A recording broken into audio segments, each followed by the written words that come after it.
Bismillahirrahmanirrahim.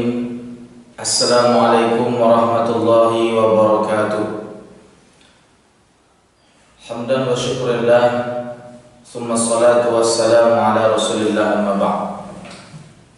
Para hadirin, para pemirsa yang dirahmati Allah subhanahu wa ta'ala,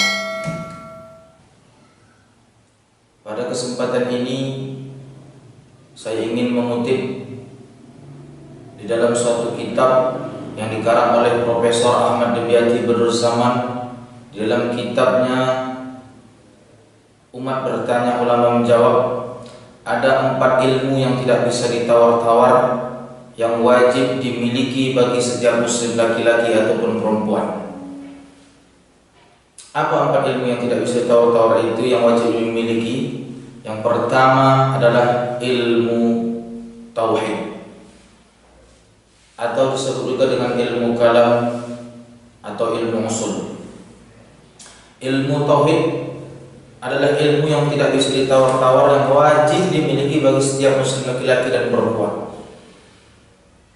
Awal dalam beragama itu adalah mengenal Allah. Awal dalam ma'rifatillah. Kalau seorang hamba Allah dia ingin beribadah kepada Allah, maka dia harus lebih kenal dulu kepada Allah. Kenapa ada seorang manusia yang disebut dengan suami dan disebut dengan istri, mereka bisa menjadi pasangan suami istri? Kenapa bisa mereka menikah? Karena asbab awal-awal yang mereka kenal. Dari kenal itu datangnya perhatian, tumbuhnya kasih sayang, maka terjadilah ijab dan kabul pernikahan. Seperti itulah kalau kita ingin dekat kepada Allah, kita harus kenal dulu kepada Allah. Ilmu tauhid. Ada namanya sifat wajib bagi Allah, kita harus tahu, kita harus kenal. Ada sifat mustahil bagi Allah. Para hadirin jemaah yang dirahmati Allah Subhanahu wa ta'ala. Itu yang pertama, ilmu tauhid. Yang kedua, ilmu yang tidak bisa ditawar-tawar adalah ilmu fikih atau ilmu ibadah. Setiap muslim wajib menyembah Allah. Tata caranya bagaimana? Itulah yang diajarkan di dalam kitab fikih. Ada namanya sholat.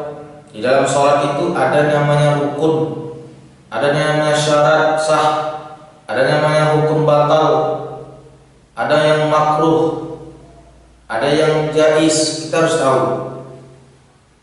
Ya, kalau orang yang tidak tahu hukum fikih, hukum ibadah, kacau jadinya. Contoh, ketika ada satu orang yang sedang sholat, jadi imam di belakangnya orang yang tidak tahu hukum ibadah. Selalu ketika rakaat pertama, aman, rakaat kedua imamnya sedang sujud, buang angin, batal. Si makmum di belakang bagaimana? Apakah dia sudah tahu cara menggantikan imam yang batal sedang sujud? Ini salah satu contoh. Kalau dia tahu, kalau tidak, apakah bisa menjadi bagus sholat ibadah itu? Itu satu contoh. Dan banyak contoh-contoh yang lain, seperti zakat, seperti puasa, yang sebentar lagi akan kita lakukan di menyambut bulan Ramadan ini. Yang ketiga, ilmu yang tidak bisa ditawar-tawar adalah ilmu akhlak. Awal bangkitnya Rasulullah SAW mengembangkan dakwah Islam ini adalah Nabi adalah menyempurnakan akhlak. Innama bu'itsu liutammima makarimal akhlak. Bagaimana akhlak kita kepada Allah, kepada orang tua, kepada murid kita, itu diajarkan dalam Islam. Al-adabu fawqa ilmi. Adab itu lebih tinggi daripada ilmu. Maka orang Islam itu wajib memiliki nilai-nilai akhlak, budi pekerti yang diajarkan, dicontohkan oleh baginda Rasulullah SAW. Lalu yang terakhir, saudaraku, ilmu yang keempat yang tidak bisa ditawar-tawar adalah ilmu tajwidul Quran, ilmu tata cara membaca Al-Quran dengan baik dan benar. Sebentar lagi kita akan menyambut datangnya bulan suci Ramadan. Maka aktivitas yang paling utama selain berpuasa di bulan Ramadan, sholat tarawihnya, maka yang diutamakan adalah tilawatil Quran, membaca Al-Quran serta mentadaburi makna kandungan di dalam Al-Quran tersebut. Ilmu tajwid Al-Quran ini adalah ilmu yang tidak bisa ditawar-tawar, karena di dalam sholat ada namanya hukum, ya, ada namanya rukun, ada rukun qawli, rukun fi'li, dan rukun qalbi.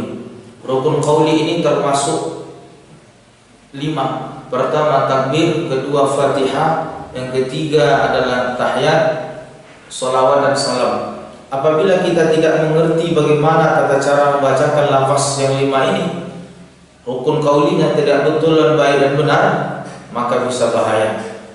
Oleh karena itu saya mengingatkan kembali di momentum menyambut datangnya bulan suci Ramadan, dan ketika nanti Ramadan akan tiba, dan ketika Ramadan sudah berlangsung di hadapan kita, mari kita tingkatkan kualitas ibadah membaca Al-Quran, bertanya, belajar kepada guru, kepada ahlinya.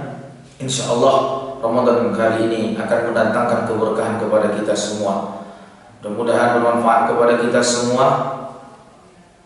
Dan kepada Allah saya mohon ampun, mohon maaf atas segala kekurangan. Billahi taufiq wal hidayah. Assalamualaikum.